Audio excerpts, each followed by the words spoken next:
రక్షకుడైనటువంటి యేసుక్రీస్తు వారి పరిశుద్ధ నామములో అందరికీ వందనములు. మరి దేవుడు అనుగ్రహించినటువంటి గొప్ప మహాకృపను బట్టి ఈరోజు ఉపవాస కూడికను జరుపుకున్నట్టుగా దేవుడు సమయాన్ని ఇచ్చి ఉన్నారు.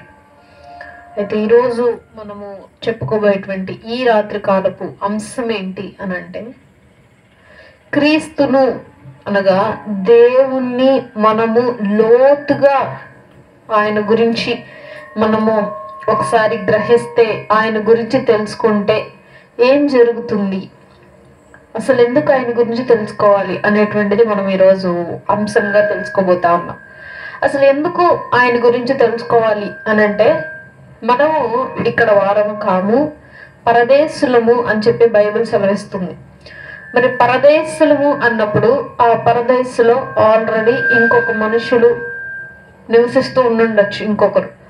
సో వారి గురించి మనం తెలుసుకోవాలి, వారి ఆలోచన విధానాలు మనం తెలుసుకోవాలి, వారు ఎటువంటి ఆహారం భుజిస్తారో తెలుసుకోవాలి, వారు ఒకవేళ వారి దగ్గరకు మనం వెళ్తే మనల్ని వారు ఏ విధంగా రిసీవ్ చేసుకుంటారో తెలుసుకోవాలి, వారితో స్నేహం ఏ విధంగా చేయాలో తెలుసుకోవాలి. ఎందుకు?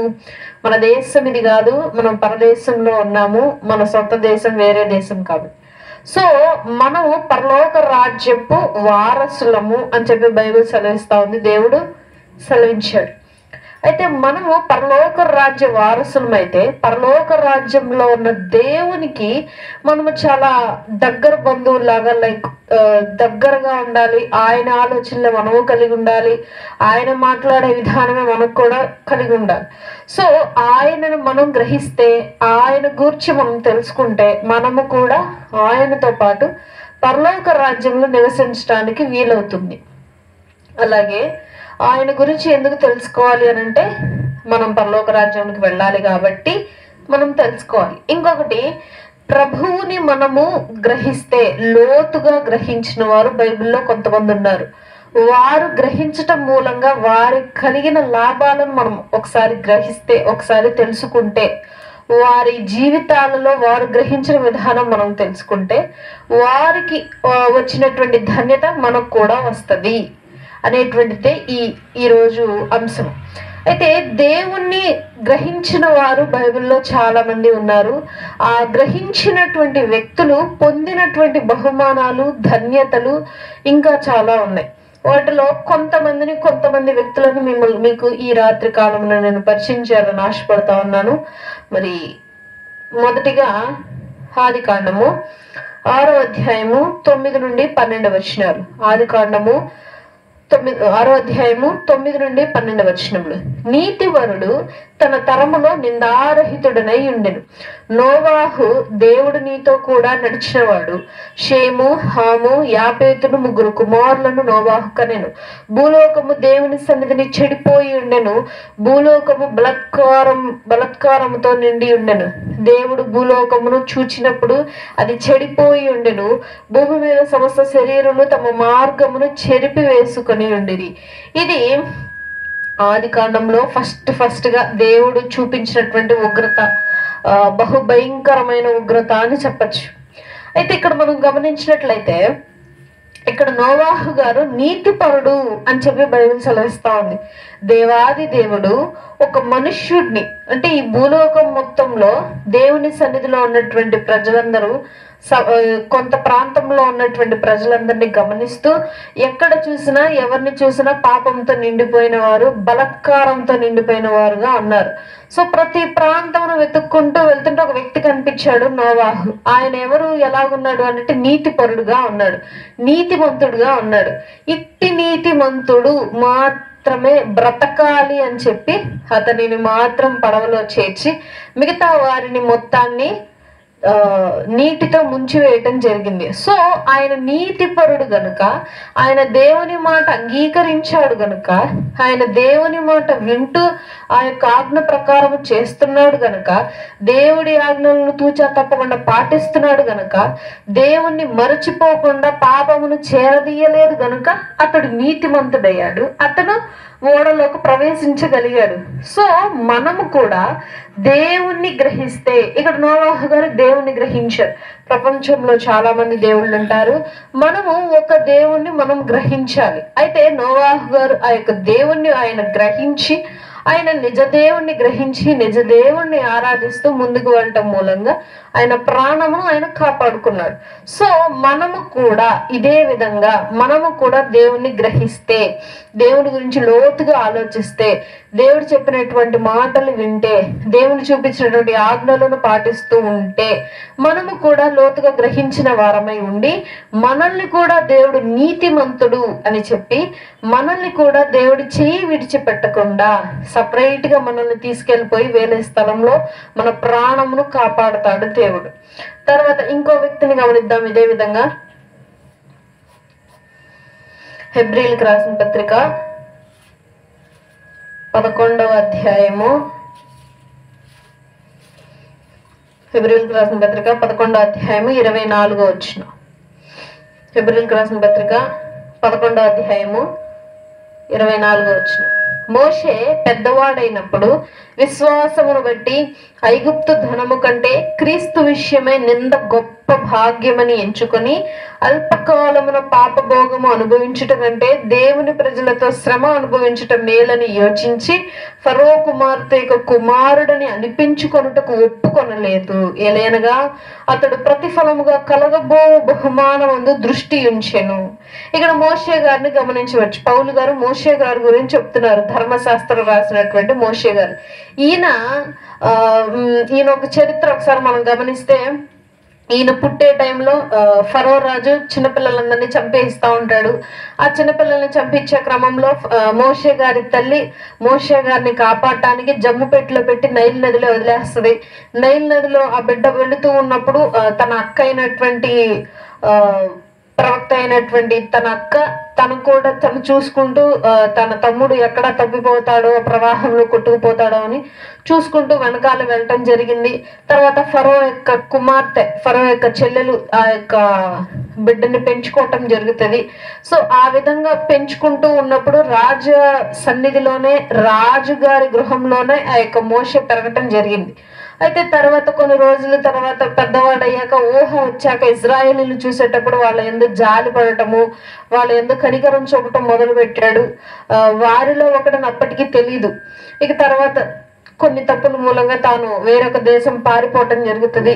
తర్వాత వేరే చోట వేరే కుమార్తెను పెళ్లి చేసుకొని అక్కడే ఉండి, తర్వాత దేవుడు అతనితో మాట్లాడి మరలా అతను ఇజ్రాయేలును ఐగుప్తు దేశం నుండి విడిపించాలని చెప్పి మరలా రావటం జరిగింది. అయితే ఇక్కడ ఆయన నీవు ఎవరవు అని అడిగితే ఆయన ఐడెంటిటీ చెప్పుకునే విధానము, నేను ఇజ్రాయేలీయుడను, నేను దేవుని కుమారుడను అని చెప్పుకోవటానికి ఇష్టపడ్డాడు. కానీ నేను ఫరో కుమారుడను అని చెప్పుకోవటానికి ఇష్టపడలేదు. ఎందుకు అనంటే, ఈ భూలోకంలో ఇహలోకంలో టెంపరరీగా ఉండే యొక్క పిలుపు గాని ఒక రెస్పెక్ట్ గాని ఆయన కోరుకోలేదు.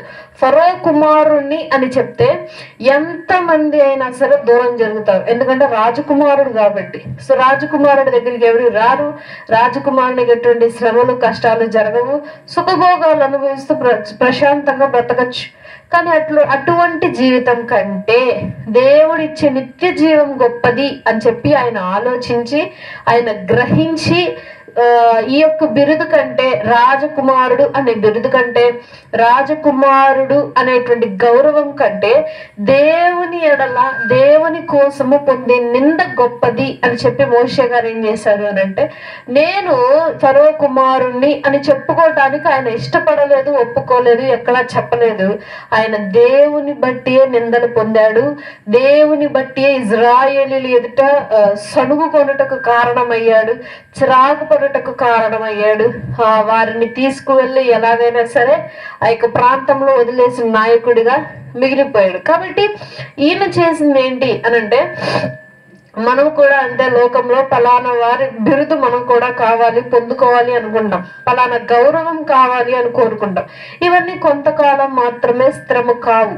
అయితే మనం గ్రహించాల్సింది ఏంటి అనంటే, దేవుని రాజ్యము స్థిరము, నిత్య రాజ్యము స్థిరము. దేవుని ఎడల మనము అవమానము పొందుటానికైనా ఇష్టపడాలి, కానీ దేవుణ్ణి వదిలేసి మనము ఇంకొక గౌరవాన్ని తీసుకోవాలి అన్న ఆలోచన మనకి ఎప్పటికీ ఉండకూడదు అని చెప్పి మనం ఈయన నుండి మనం గ్రహించాలి. తర్వాత ఇంకొక వ్యక్తిని మనం గమనిద్దాం. ఆదికాండము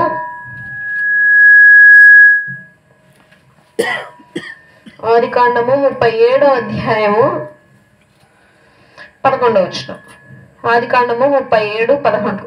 అతని సహోదరులు అతని యందు అసూయపడిరి, అయితే అతని తండ్రి ఆ మాట జ్ఞాపకం ఉంచుకొనెను. ఎవరు?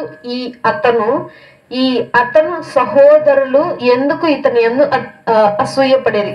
ఇంకొంచెం ముందుకెళ్తే అతను ఎవరో తెలుస్తుంది మనకి. 39వ అధ్యాయము 9వ వచనం. 39:9లో, నీవు అతని భార్యమైనందున నిన్ను తప్ప మరి దేనిని నాకు అప్పగింపక ఉండలేదు, కాబట్టి నేనెట్లు ఇంత ఘోరమైన దుష్కార్యము చేసి దేవునికి విరోధముగా పాపం చేసి పాపము కట్టుకుందునని తన యజమానుని భార్యతో అనెను. ఈ యొక్క మాటలు మాట్లాడేది ఎవరు అనంటే యోసేపు గారు. యోసేపు గారు ఎవరితో మాట్లాడుతున్నారు అంటే పోతీఫర్ భార్యతో మాట్లాడుతున్నారు. ఫస్ట్ మనం గమనించాము, సహోదరులు అతని యందు అసూయపడిరి అని చెప్పి. సో చిన్నవాడైనటువంటి యోసేపు గారి మీద చాలా పెద్ద నిందలు వచ్చేసాయి. ఎప్పుడో అనుభవించాల్సినటువంటి కష్టాలన్నీ చిన్న వయసులోనే అనుభవించేశారు ఆయన. ఎందుకు అంత అసూయ సహోదరులు పడ్డారు అని అంటే, మరి తండ్రి అయినటువంటి యాకోబు గారు యోసేపు గారి మీద చూపించేటువంటి ప్రేమ, ఆయన చక్కగా ఏదైనా ప్రేమ చూపించాలి, దగ్గరికి తీసుకోవాలి అంటే ఫస్ట్ తీసుకునేది యోసేపు గారిని తీసుకుంటారు దగ్గరికి. ఇది గమనించినటువంటి సహోదరులు వారికి నచ్చలేదు. సో వారి సహోదరులందరూ యోసేపు గారి మీద కోపం పెంచుకొని తనను చంపాలన్న పగతో ఉండి, తర్వాత కొన్ని రోజులు ఉండి ఉండి ఉండి తర్వాత తీసుకువెళ్ళి ఆయనను గోతులో వేసి, తర్వాత గోతులో నుండి బయటికి తీసి వేరే వాళ్ళకి అమ్మి వేసి చాలా ఇబ్బందులు పెట్టారు యోసేపు గారు. అక్కడికి వెళ్ళాక పని వారందరూ పని చేయించుకుంటూ చాకరీ చేయించుకుంటూ తర్వాత తీసుకెళ్లి ఏ తప్పు చేయకపోయినా జైల్లో వేయటము, ఇన్ని కష్టాలు ఆయన అనుభవిస్తూ ఉంటే చివరికి పోతీఫర్ అనేటువంటి ఒక అధికారి ఇంటికి వెళితే అక్కడ ఉన్నటువంటి భార్య తనతో శయనించమని బలవంతం పెడుతూ ఉంటే అప్పుడు యోసేపు గారు అంటారు, నా యజమానుడైనటువంటి పోతీఫర్ ఈ యొక్క ఇంటి బాధ్యతనంతా నాకు ఇచ్చాడు, మిమ్మల్ని కాదు నాకు ఇచ్చింది. సో కాబట్టి నేను ఇటువంటి కార్యమునకు నేను పాల్పడను. ఎందుకు అనంటే దేవాది దేవుడు నన్ను శిక్షిస్తాడు. సో ఇక్కడ ఆయన గ్రహించింది ఏంటి అనంటే, ఆయన ఏదైనా తప్పు చేస్తే దేవుడు శిక్షిస్తాడు. తన యవ్వన కాలంలో తాను పాపము నుండి పారిపోయినటువంటి వ్యక్తి అని అంటారు ఈయన్ని. పాపము నుండి పారిపోయినటువంటి యవ్వనస్తుడు అని అంటారు ఈయన్ని, క్లుప్తంగా ఈజీగా పిలవటానికి. సో ఈయన పోతీఫర్ భార్య చేయి పట్టుకొని రమ్మన్నా సరే ఈయన పారిపోవటం జరిగింది, తన వస్త్రము వదిలేసేసరి. అయితే తర్వాత తన భార్య పోతీఫర్ గారికి చెప్పటము, అతన్ని తీసుకువెళ్ళి జైల్లో వేయటము, ఇవన్నీ జరిగాయి. తర్వాత మరలా ఆయన బయటకు రావటము, రాజుగారి కళలకు భావాలకు అర్థం చెప్పటము, తర్వాత గొప్ప కరువు నుండి ఆయన ద్వారా గొప్ప కరువు నుండి సమస్త జనులను విడిపించటము, తర్వాత తమ్ముడిని గుర్తుపెట్టి మేము తప్పు చేశాము అని చెప్పి పశ్చాత్తాపడతా ఉంటే అప్పుడు యోసేపు గారు ఏమంటారో చూద్దాం. ఆదికాండము 45వ అధ్యాయము 5వ వచనం. అంతటి యోసేపు నా దగ్గరకు రండని తన సహోదరులతో చెప్పినప్పుడు వారు అతని దగ్గరకు వచ్చిరి. అప్పుడు అతడు, ఐగుప్తునకు వెళ్ళినట్లు మీరు అమ్మివేసిన మీ సహోదరుడని యోసేపును నేనే, అయినను నేను ఇక్కడికి వచ్చినట్లు మీరు నన్ను అమ్మివేసినందుకు దుఃఖపడుకుడి, అది మీకు సంతాపము పుట్టింపనీయకుడి. ప్రాణరక్షణ కొరకు దేవుడు మీకు ముందుగా నన్ను పంపించెను. సో 2 సంవత్సరముల కరువు దేశములోనున్నది. సో ఇక్కడ యోసేపు గారు ఏమంటా ఉన్నారు అని అంటే, మీరు నన్ను అమ్మేశారని చెప్పి నన్ను ఇన్ని బాధలు పెట్టారని చెప్పి మీరు బాధపడద్దు. మీకు పశ్చాత్తాపం కలిగేలాగా మీ మనస్సును కృంగదీసుకోవద్దు. ఎందుకు అనంటే మీకు కరువు రాబోతుంది గనక మీ మిమ్మల్ని కరువు నుండి తప్పించడానికి దేవుడు నన్ను ముందే ఎన్నుకొని తీసుకువచ్చి నన్ను స్థానంలో కూర్చోబెట్టాడు గనక మీరు నన్ను ఇంట్లో బాధ పెట్టారు, ఇబ్బంది పెట్టారని మీరు ఎప్పుడు అనుకోవద్దు, బాధపడద్దు. ఈ 2 సంవత్సరాలకు కరువును దేవుడు నా ద్వారా తీసివేశాడు అని చెప్పి మీరు సంతోషపడాలి, గర్వపడాలి, కానీ మీరు బాధపడద్దు అని చెప్పి చిన్నవాడైనటువంటి యోసేపు గారు తన అన్నాదమ్ముళ్ళతో, తన అన్నలతో చెప్తా ఉన్నాడు అన్నమాట. కాబట్టి మనం ఈయన నుంచి మనం నేర్చుకోవాల్సింది ఏంటి అని అంటే, మనకి ఏదైనా చెడు జరిగితే తర్వాత ఏదో మంచి ఉందని అర్థం. మనకి దేవుడు ఎన్నో శ్రమలు పెట్టాడు అని అంటే తర్వాత దేవుడు తీసుకువెళ్ళి అందనంలో కూర్చోబెడతాడు, ఎవరికి అందనంత ఎత్తులో కూర్చోబెడతాడు అని చెప్పి ఇక్కడ ఈయన జీవితాన్ని చూస్తా ఉంటే మనకు అర్థమవుతా ఉంది. ఇంత చిన్న వయసులో ఆయన చాలా గ్రహించాడు, దేవుని గురించి చాలా లోతుగా ఆలోచించాడు, ఆయన మనస్తత్వాన్ని తెలుసుకున్నాడు, ఆయన గురించి తెలుసుకున్నాడు. కనుక ఆయన రాజసింహాసనం మీద కూర్చున్నటకు అధికారం ఆయనకి కలిగింది. తర్వాత ఇంకో వ్యక్తిని చూద్దాము.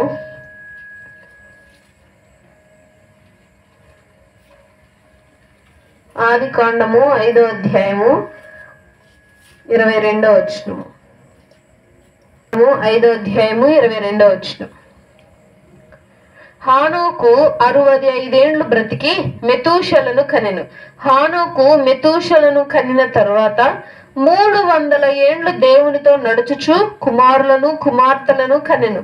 హానోకు దినములన్నీ 365 ఏండ్లు.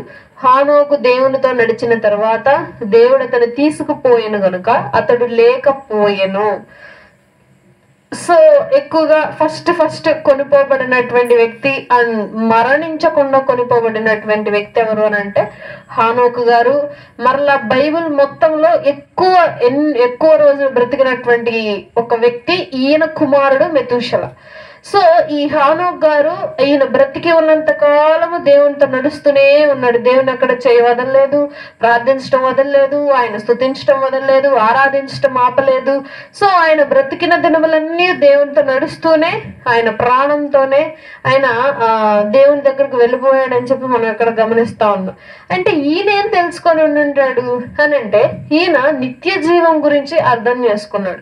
నిత్య జీవం అనేది ఉన్నది, ఆయన వస్తాడు ఖచ్చితంగా, ఆయన మరలా తిరిగి భూలోకానికి వచ్చి మరలా సువార్తను ప్రకటిస్తాడని చెప్పి బైబిల్లో వ్రాయబడింది. రావచ్చు, రాకపోవచ్చు కూడా. సో అంత్య దినాల్లో 2 ప్రవక్తలు వచ్చి సువార్తను ప్రకటిస్తారని బైబిల్లో ప్రకటన గ్రంథంలో దేవుడు రాయిచ్చాడు యోహాన్ గారి చేత. మరి ఆయన గాని ఇంకొంతమంది అలాగ ప్రాణంతో వెళ్ళిపోయినటువంటి వారు ఉన్నారు, వారిలో కొంతమంది కానీ రావచ్చు. కాబట్టి హానోకు గారు ఎటువంటి శ్రమ పొందకుండా, కష్టం పొందకుండా, నిందలు పొందకుండా ఓన్లీ దేవునితో నడుస్తూనే ఆయన కొనిపోవటం జరిగింది. సో బైబిల్లో ఒక మాట ఉంటది, నీతిమంతుడు శ్రమను అనుభవించకుండా చనిపోతున్నాడు, అది ఎవరు గమనించట్లేదు అని చెప్పి కీర్తనకారుడు చెప్తా ఉన్నాడు.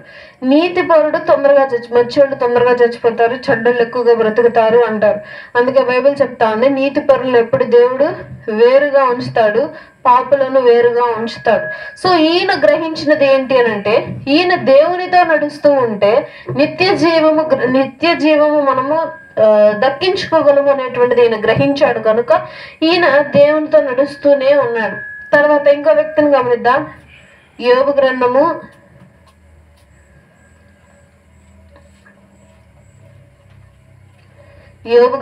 1వ అధ్యాయము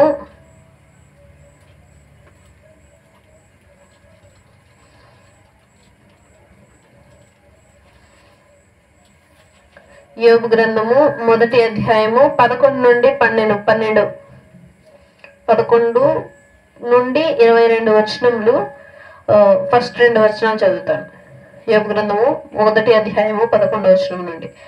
అయినను నీవు ఇప్పుడు నీ చేయి చాపి అతనికి కలిగిన సమస్తమును మొత్తిన ఎడల, అతడు నీ ముఖము ఎదుటనే సమస్తమును మొత్తిన ఎడల, అతడు నీ ఎదుటను దూషించి నిన్ను విడిచిపోవును అని యెహోవాతో అనగా, యెహోవా ఇదిగో అతనికి కలిగిన సమస్తమును నీ వశమునున్నది, అతనికి మాత్రము ఏ హాని చేయకూడదని అపవాదికి సెలవీయగా వాడు యెహోవా సన్నిధి నుండి బయలు వెళ్ళాడు.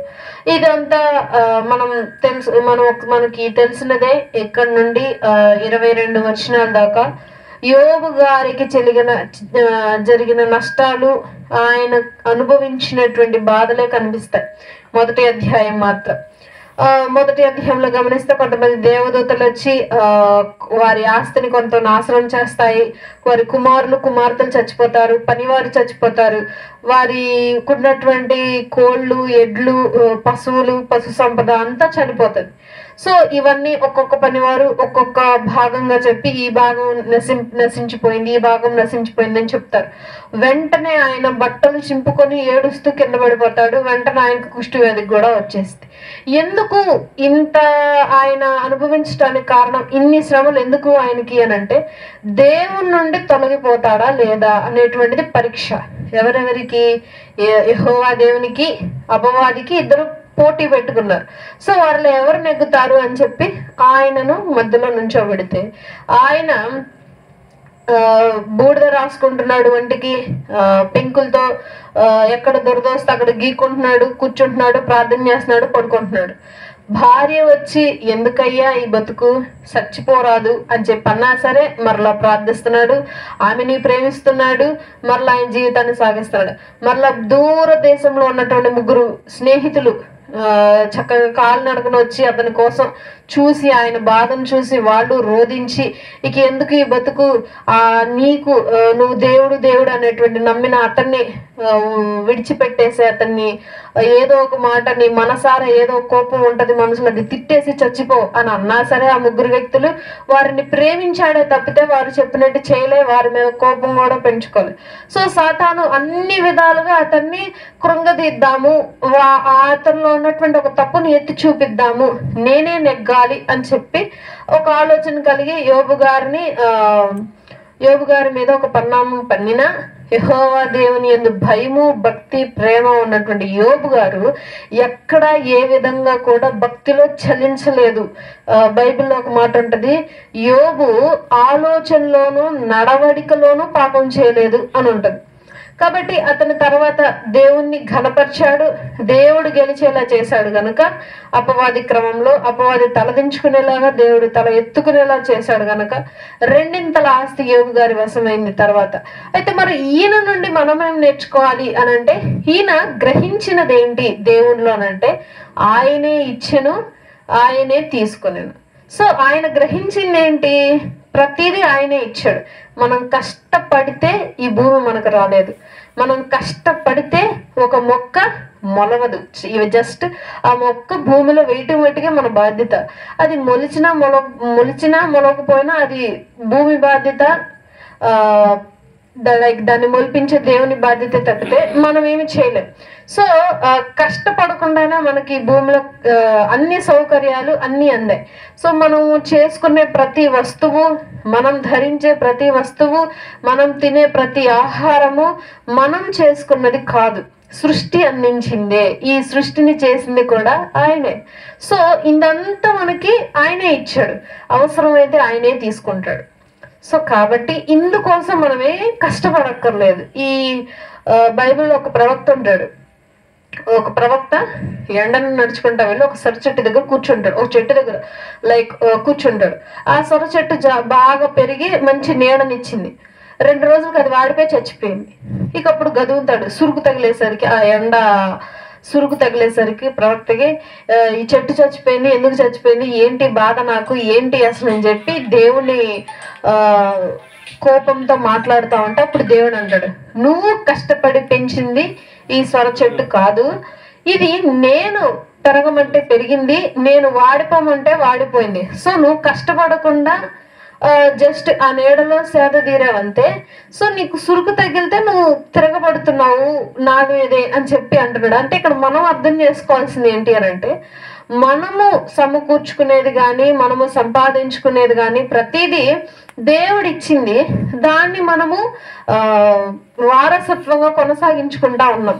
అదే దేవుడు ఆయనే తీసేసుకుంటే దానికి మనము రియాక్ట్ అవ్వకుండా ఆయన ఇచ్చాడు, ఆయన తీసుకున్నాడు అనే విధంగా యోబు గారి లాగా మనము కూడా దేవుడు ఎప్పుడొకప్పుడు మళ్ళీ ఇస్తాడు అనే నమ్మకంతో ఉండగలిగితే మనము కూడా తర్వాత రెండింతల కంటే 10ంతలు ఖచ్చితంగా లాభం పొందగలం. కాబట్టి ఈయన గ్రహించింది ఏంటి అని అంటే, ఆయనే ఇచ్చాడు, ఆయనే తీసుకున్నాడు. యెహోవా ఇచ్చెను, యెహోవా తీసుకున్నాడు. ఇదే మాట ముగ్గురు స్నేహితులకి చెప్పాడు, ఇదే మాట భార్యకి చెప్పాడు, ఇదే మాట బైబిల్ చెప్తా ఉంది.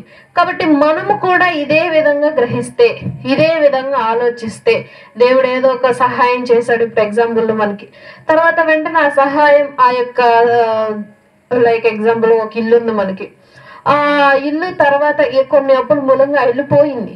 తర్వాత మనం ఏమనుకుంటాం, ఏదో తప్పు చేసాము, దేవుడు ఏమైనా శిక్ష వేశాడా, లేకపోతే మనం ఏమైనా తప్పు చేసామా, దేవుడు ఎందుకు ఇలా చేశాడు అన్న విధంగా ఆలోచిస్తాం.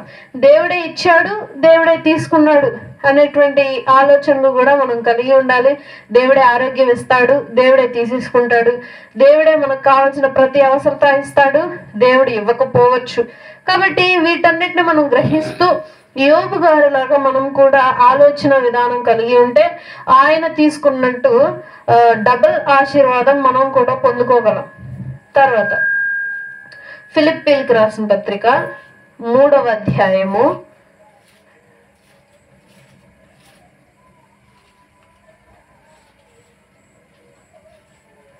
3వ అధ్యాయము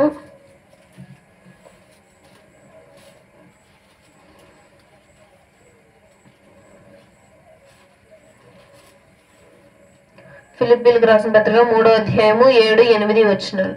అయినను ఏవేవి నీకు లాభకరములై ఉండెనో వాటిని క్రీస్తు నిమిత్తము నష్టముగా ఎంచుకొంటిని.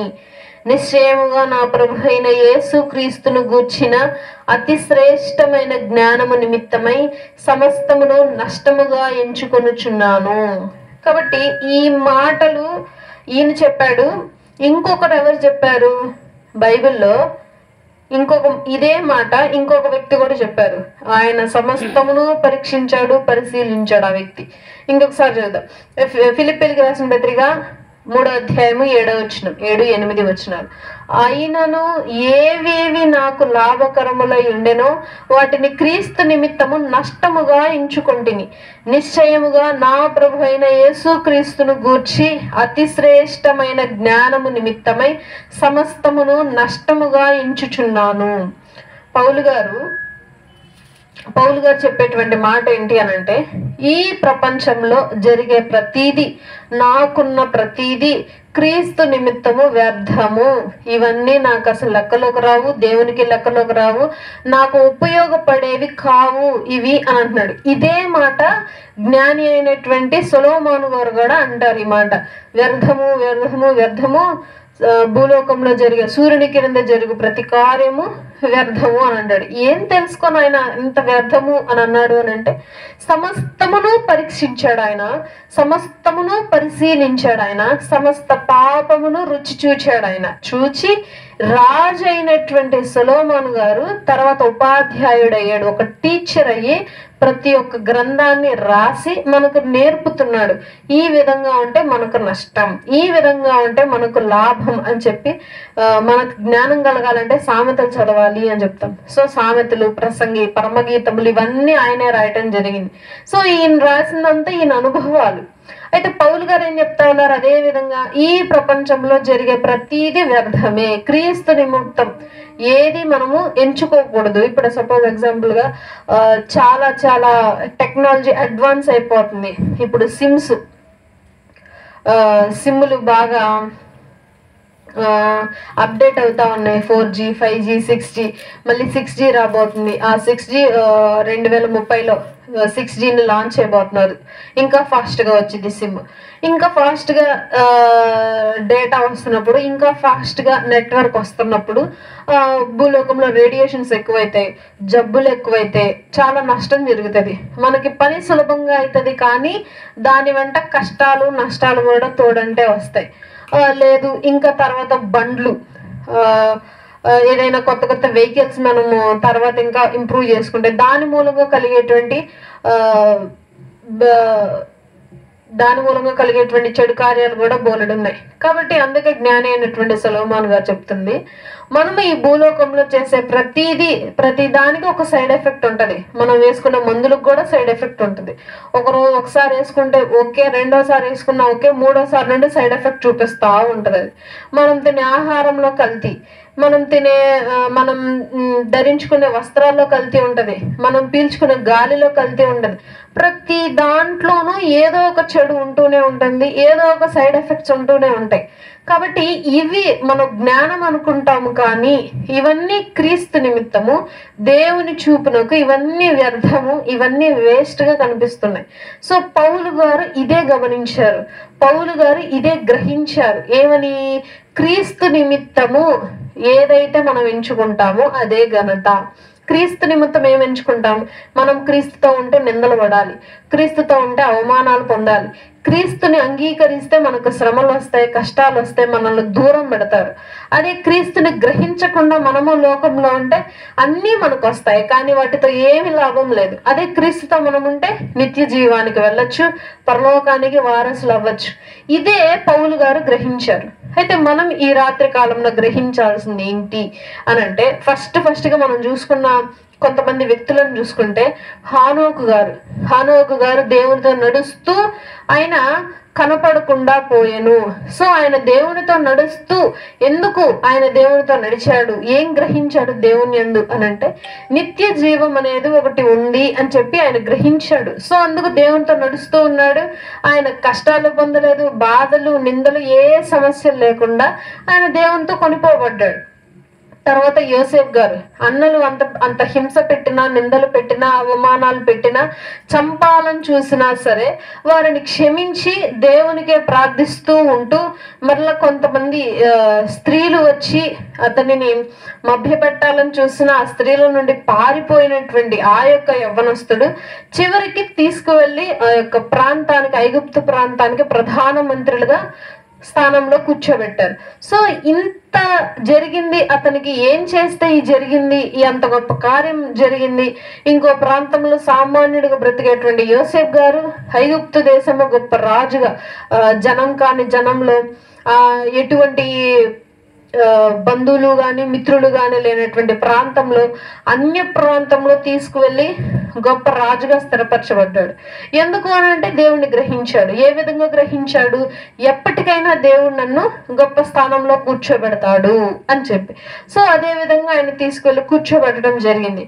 మరి ఇంకొకరిని మనం గమనిస్తే యోబు గారికి ఎన్ని కష్టాలు వచ్చినా కానీ, ఎంత ఆస్తి పోయినా, కన్నబిడ్డలే కళ్ళ ముందే చనిపోయినా, సొంత భార్య అవమానిస్తూ, నిందిస్తూ, చీకరగా చూస్తూ దూరం పెట్టిన ప్రాణ స్నేహితులే, 3 స్నేహితులు ప్రయాణమై వచ్చి తన కోసము తనను ఓదార్చకుండా, తనకు సపోర్ట్ గా ఉండకుండా తనను అవమానిస్తూ, నువ్వేదో పాపం చేసుంటావు, నువ్వే మంచోడు కాదనుకుంటా, అందుకే దేవుడు నిన్ను ఇట్లా మొత్తాడు, దేవుడు నీకు ఇంత పెద్ద శిక్ష వేశాడు అని చెప్పి హింసిస్తున్న మాటలతో యోబు గారు ఇవన్నీ భరిస్తూ, సహిస్తూ, తిరిగి వాళ్ళని ప్రేమిస్తూ, వాళ్ళని ఎక్కడ బాధించకుండా, దేవుణ్ణి ఎక్కడ బాధించకుండా, యెహోవా ఇచ్చెను, యెహోవా తీసుకొనెను అని చెప్పి మాటను ప్రతి ఒక్కరికి చెప్తూ ఆయనలో విశ్వాసాన్ని ఆయన దృఢంగా ఉంచుకున్నాడు. సో అందుకనే ఆయన తర్వాత 2 ఆస్తిని, తర్వాత కుమార్తెలను అధికంగా ఆయన సంపాదించుకోగలిగాడు.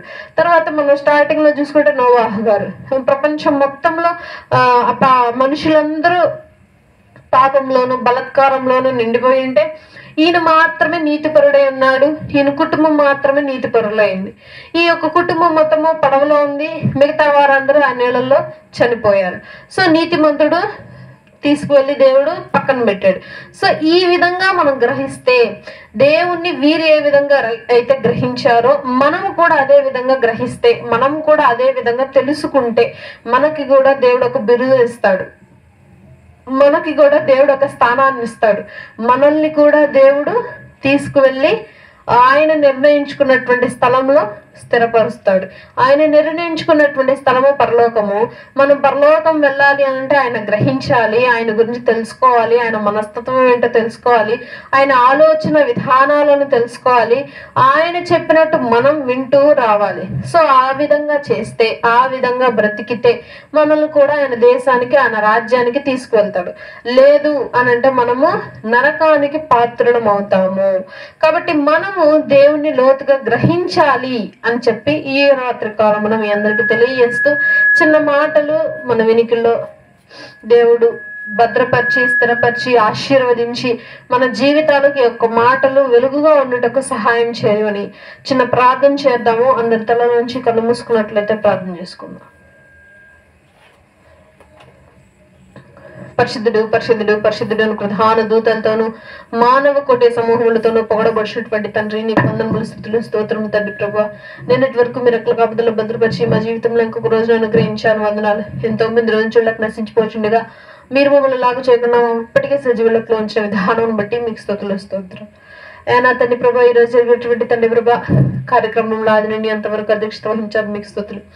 అయ్యా, మేము విన్నటువంటి వాక్య భాగం నా తండ్రి ప్రభా మిమ్మల్ని ఏ విధంగా గ్రహించాలి, గ్రహిస్తే కలిగేటువంటి లాభాలు, గ్రహించకపోతే ఏమైతుంది తండ్రి ప్రభా, ఇట్టి విషయాలు మాకు తెలియజేసి ఉన్నారు, మీకు స్తోత్రులు. అయ్యా నా తండ్రి, మేము నా తండ్రి ప్రభా అయ్యా నీ యొక్క భక్తులు తెలుసుకున్న విధంగా మేము కూడా తెలుసుకొని నిత్య రాజ్యంలో మేము కూడా పాలి భాగస్తులై ఉండటకు సహాయం చేయండి. నా తండ్రి ప్రభా గొప్ప జ్ఞానమును మా అందరికీ అనుగ్రహించండి, నీ యందు లోబడే కృపను అనుగ్రహించండి, నీ మాటలు అంగీకరించి నీవు చెప్పే విధంగా జరిగించే మనస్తత్వమును అంగీకరించండి. ఆ యొక్క మనస్సుని ఇవ్వండి నాయన. నా తండ్రి నీకే స్తోత్రాలు. ఆయన తండ్రి ప్రభా ఆదిని అంతవరకు అధ్యక్షత వహించిన విధానాన్ని మీకు స్తుతులు. అయ్యా తండ్రి సంఘంలో ఉన్నటువంటి సంఘస్థులను మీరు జ్ఞాపకం చేసుకోండి.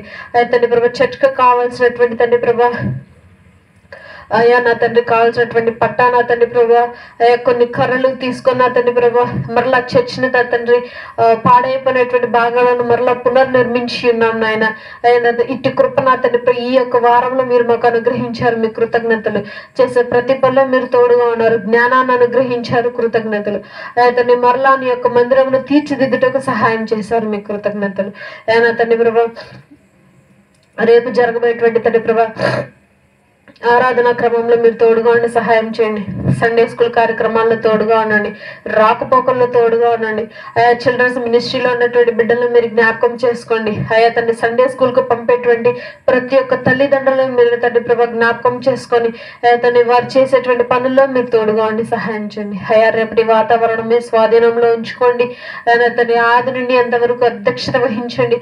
మా యొక్క మినిస్ట్రీని ఆశీర్వదించి బలపరిచిన తండ్రి అయా ఇంకను అనేక ప్రాంతాల్లో తండ్రి ప్రభా యొక్క మినిస్ట్రీని స్థాపించడానికి సహాయం చేయమని మా కుటుంబీకులను జ్ఞాపకం చేసుకోండి, మా యొక్క సంఘ కుటుంబీకులను జ్ఞాపకం చేసుకోండి. సంఘస్థులు చేసేటువంటి పనుల్లో తోడుగా ఉండి సహాయం చేయమని యేసునామమున బట్టి అడిగి వేడుకొంచు ప్రార్థిస్తున్నాం తండ్రి, ఆమేన్. మన తండ్రి ఇండియన్ ప్రేమియు కుమారుడైన యేసుక్రీస్తు ప్రభువారి కృపయు పరిశుద్ధాత్మ అన్యోన్య సహవాసము మనందరికీ ఎల్లప్పుడూ తోడైండి నడిపించును గాక, ఆమేన్. అందరికీ వందనాలు.